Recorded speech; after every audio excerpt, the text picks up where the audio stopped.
القضية الفلسطينية أدبيا وشكل حاضنة للكتاب الجدد. أصدر العديد من الأعمال الأدبية. رحل أمس وترك إرثه الأدبي يخلد اسمه. اليوم في وداع إبراهيم الزنط أو غريب عسقلاني كما سمى نفسه خلال مسيرته الأدبية. في رحيل أو للحديث عن المسيرة الأدبية للروائي الفلسطيني غريب عسقلاني، أرحب بضيفي هنا في الاستوديو الكاتب والروائي الأستاذ شفيق التلولي. أستاذ شفيق، يعني أهلا وسهلا فيك معنا بهذا الصباح. أهلا فيك. يعني في الأمس القريب كنا نتحدث مع غريب عسقلاني، اليوم نتحدث عن غريب عسقلاني. بداية، لماذا سمى غريب عسقلاني اسمه بهذا الاسم؟ يعني كما بدأت حديثك، يعني صباح الخير أولا لك. نعم. ولفلسطين، وصباح الوطن الكبير، صباح غريب الذي رحل لكنه باق فينا. نحن اليوم ونحن نتحدث عن غريب نشعر بحسرة وبمرارة الفقد، كيف لا وإننا نقف أمام كاتب عظيم وكاتب كبير وقدير استطاع أن يقدم للمكتبة الفلسطينية والعربية ما يليق بهذه الفلسطين الكبيرة، وما يليق بتجسيد وتكريد الهوية الفلسطينية، وما يليق بكل فلسطيني يتوق إلى الحرية والخلاص والنجاة وتكريس وتثبيت ذاته ووجوده على هذه الأرض. غريب استطاع من خلال أعماله الأدبية التي قدمها على مستوى السرد، سواء كان في القصة أو في الرواية، أن يقدم خطابا قصصيا وروائيا مختلفا ومتميزا استهله بالأساس أو استله بالأساس من معاناة الفلسطيني الذي كابدها الفلسطيني وكابدها غريب أيضا، شأنه شأن كل فلسطيني. نعم. كيف لا وهو من جيل كتب النكبة. غريب من وحي المعاناة أو من وحي التجربة كما يعني نسميها. نعود إلى السؤال الأهم. إبراهيم الزنط وسمى نفسه غريب عسقلاني، ما سبب تسمية غريب عسقلاني نفسه بهذا الاسم خلال مسيرته الأدبية؟ يعني غريب عسقلاني هو إبراهيم الزنط. إبراهيم الزنط هو المعلم الفاضل ومربي الأجيال، فهو عمل في سلك التعليم حقبة طويلة من الزمن.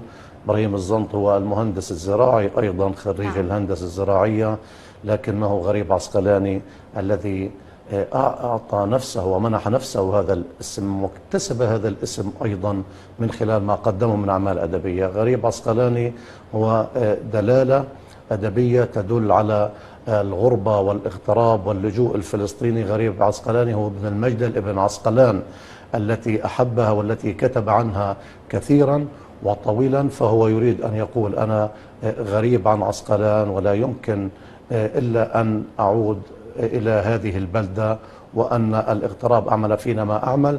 ولكن لا أنسى أيضا نقطة مهمة في هذا السياق. نعم. أن غريب عسقلاني كتب في اللحظات الحساسة والدقيقة، لحظات مطاردة الاحتلال للكلمة والكتاب، غريب عسقلاني كتب في قطاع غزة وهو تحت الاحتلال، ولذلك يعني كان لابد من أن أيضا أن يطلق لنفسه اسما أو لقبا يحميه من مطاردة الاحتلال، لأنه كان الاحتلال عندما كان يحتل قطاع غزة كان يحارب الكلمة ويعتقل غريب، وقد كان قد تعرض للاعتقال مرارا وتكرارا على خلفية الكتابة الأدبية. فهي تحمل، فغريب عسقلاني يحمل هدفين، هما الهدف الأول هو الدلالة الأدبية والوطنية السياسية كما أسلفت، ومن ثم أيضا دلالة حماية نفسه من مطاردة الاحتلال. نعم، إذا جسد غريب عسقلاني رسالته من خلال الاسم أولا ومن خلال المحتوى الأدبي ثانيا. هجر إبراهيم الزنط أو غريب عسقلاني كما سمى نفسه رضيعا عام 1948 إلى غزة. كيف أثرت هذه الحالة على الكتابات الأدبية للكاتب والروائي الفلسطيني غريب عسقلاني؟ النكبة شكلت يعني ملمحا ومعلما مهما في كتابات غريب عسقلاني. نعم. لم تغب النكبة بكل مفرداتها وبكل تفاصيلها وبكل أشكالها وبكل تجلياتها وتداعياتها عن أعمال غريب، سواء كان على مستوى القصة أو مستوى الرواية. لعله في جفاف الحلق، وهي رواية تحاكي سيرته وسيرة البلاد وسيرة المجدل فهو جسد في هذه الرواية وفي غيرها العديد من الروايات تفاصيل اللجوء والحكاية الفلسطينية. كذلك رواية أولاد مزيونة هي أيضا تحمل يعني تقريبا ذات الثيمة التي تتحدث عن الأسرة الفلسطينية التي شردت أيضا من البلاد في أصقاع الأرض، سواء في داخل فلسطين أو في الشتات. لذلك نقول أن النكبة يعني رسمت معالم غريب بشكل كبير جدا.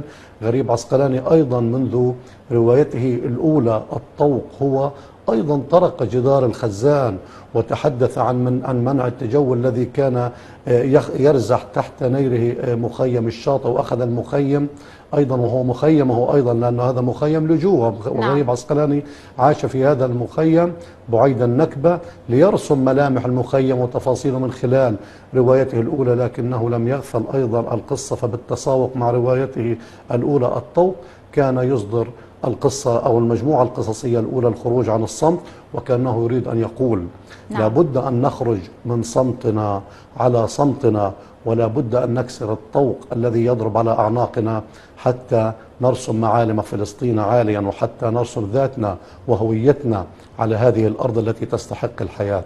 نعم، إذا شاهدنا بالأمس يعني فور خبر وفاة الكاتب الفلسطيني غريب عسقلاني العديد من الأشخاص ينعون غريب عسقلاني، هذه المحبة التي تركها غريب عسقلاني في نفوس وقلوب العديد من الأشخاص أو الكثير من الأشخاص، يعني ولا عدد لهذا الموضوع ولا حصر. نتحدث عن طبيعة العلاقة بين غريب عسقلاني وبين المحيط مما أدى إلى أن يترك هذا الأثر بعد رحيله أو فور رحيله. يعني أنا واحد من هؤلاء الذين بالتأكيد يعني تأثروا كثيرا بغريب وعايشوه عن قرب. فغريب كان بالنسبة لنا بمثابة الأب أولا وليس بمثابة المعلم. غريب استطاع أن يكون الأب الحنون لكل كاتب ولكل مبدع. غريب استطاع أن يجايل كل الأجيال. غريب لا ينتمي فقط إلى جيل النكبة ولا إلى جيل الرواد الأوائل وإلى هذه الكتيبة الأولى التي أسست للأدب الفلسطيني وأسست للاتحاد العام للكتاب الفلسطينيين الذي أنا الآن يعني أحد أعضاء أمانته، لكن أنا ورثت عن غريب وغيره هذا أو هذه الرسالة وهذا الحلم. غريب عسقلاني كان إنسان ودود جدا، وإنسان يستطيع أن يعني يؤثر على كل المحيطين حوله، فهو يعني يصمت قليلا ويعرف متى يتحدث ويعرف متى يوجه الكتاب والأدباء. لذلك لاحظنا ورأينا كيف أن هذه الجنازة التي حاكت أيضا روايته رأيت موت ظلي، وبذلك نقول أن غريب بالأمس رأينا حياته مجددا كما رأينا جنازته ورأينا محبيه ورأينا كيف هذه المنصات وهذه المواقع كل الكتاب كانوا يعني انطلقوا لنعي غريب بما يليق به وبما يستحق، لأن غريب كما قلت لك غريب الإنسان وغريب الذي يمتلك اللغة الشفيفة والرقيقة حتى في كتاباته الأدبية. لم يخرج غريب علينا بأدبه باللغة المباشرة، إنما خرج علينا بلغة الرمز ولغة الدهشة واللغة التي تحقق العناصر الإبداعية للكتابة. فغريب كان يعني يعطينا من الجمال ومن ملامح العطاء الأدبي ما يحثنا وما يشجعنا دوما على الكتابة. غريب عسقلاني له بصمة على كل كاتب فلسطيني بغض النظر عن الزمان والمكان. هناك عايشنا غريب نعم مع فارق الزمان ومع فارق المكان، لكننا سنظل نذكر هذا الغريب القريب إلى القلب. نعم، إذا شكل الكاتب والروائي الفلسطيني غريب عسقلاني حاضنة أدبية للكتاب في غزة أو للكتاب الفلسطينيين بشكل عام. يعني من معرفتك أستاذ شفيق في الكاتب غريب عسقلاني وقرب العلاقة منه، نتحدث كيف كان يتعامل الكاتب الفلسطيني غريب عسقلاني مع من حوله، خصوصا يعني تحدثت عن فارق في العمر، فارق في الأجيال ما بين غريب عسقلاني والأجيال المحيطة به. يعني غريب كان مسكون بوطنه وبقضيته، وأيضا كان مسكون بإنسانيته. يعني غريب عسقلاني لم يغب المشهد الثقافي والأدبي عن عينه لحظة واحدة، وغريب عسقلاني كان يفتح بيته لكل الكتاب والأدباء، حتى أنه كثيرا ما كان يطمح أن يطلق على بيته صالون غريب عسقلاني الثقافي أو منتدى غريب عسقلاني الثقافي، وكان يتعامل مع هذا الأمر بهذه الطريقة. غريب عسقلاني لم يغب عن المشهد الأدبي والثقافي، لا عندما كان في الاتحاد العام للكتاب والأدباء الفلسطينيين يمثل الأمين العام المساعد، ولا حاليا وهو أيضا يمثل نائب رئيس المجلس الإداري للاتحاد العام للكتاب والأدباء الفلسطينيين، لكنه ظل يقاتل على جبهات الأدب، وظل ممسكا بالقلم، وظل يتابع كل الندوات وكل الفعاليات وكل اللقاءات، حتى أنه كان يتصل بي بعض الأحيان.